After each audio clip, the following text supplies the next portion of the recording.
করলাম না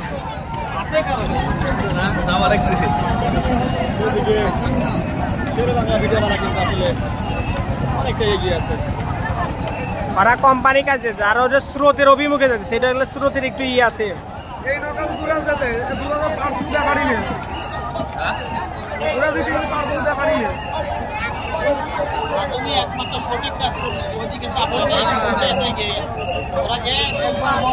ওরা দুইবারই এই দিক দিয়ে গেছে, ওরা দুইটা এই দিক দিয়ে গেছে, এইটি ভালো করছে। ওই দিক যাওয়ার সময় ওই দিক দিয়ে